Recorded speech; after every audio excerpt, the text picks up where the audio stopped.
Most people think discipline is about strength, about forcing yourself to do what you don't feel like doing. That belief is the reason most people fail, because discipline, as it's usually taught, is fighting against the human brain. And the brain almost always wins. Your brain did not evolve to chase long-term goals. It evolved to conserve energy, avoid discomfort, and seek immediate reward. That's not a mindset problem. That's biology.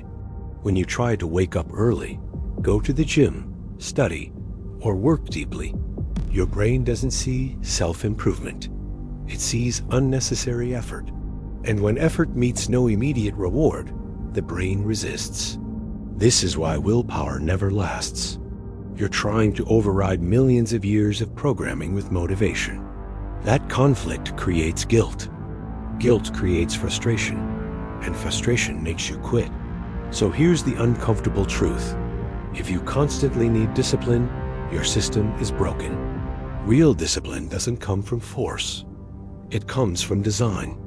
The most consistent people aren't more motivated than you. They've simply engineered their lives so the right action is the easiest one. Think about how decisions are actually made.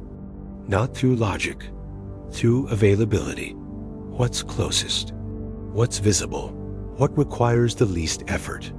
If your phone is in your hand and your workout clothes are buried in a drawer, the decision is already made.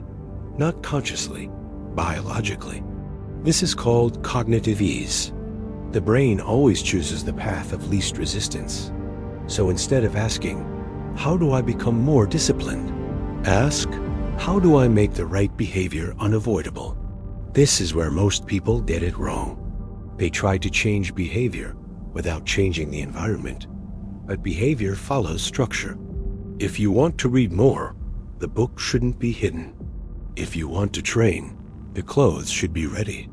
If you want focus, distractions must be removed before temptation appears. Discipline doesn't start in your mind. It starts in your surroundings. And once the environment is right, habits take over. The brain runs on patterns. Habits are automatic loops. You don't decide to brush your teeth. You just do it. The smartest way to build discipline is not to create new habits from scratch, but to attach them to habits you already have. After brushing your teeth, stretch for 2 minutes. After making coffee, write 1 sentence. After opening your laptop, start with the smallest possible task.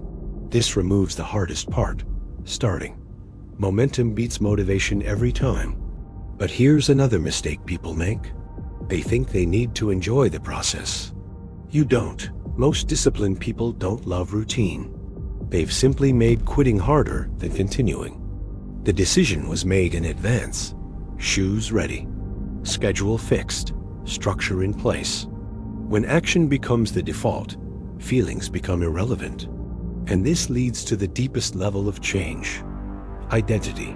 You don't rise to the level of your goals. You fall to the level of your systems. But systems only last when they reinforce who you believe you are. Every small action is a vote for an identity. When you act, even briefly, you tell yourself, this is who I am. Discipline is not the goal. It's the side effect. The result of an environment designed correctly, habits built intelligently, and an identity reinforced daily. So stop blaming yourself. Stop waiting for motivation. Redesign the system. And discipline will stop feeling like a fight and start feeling like your natural state.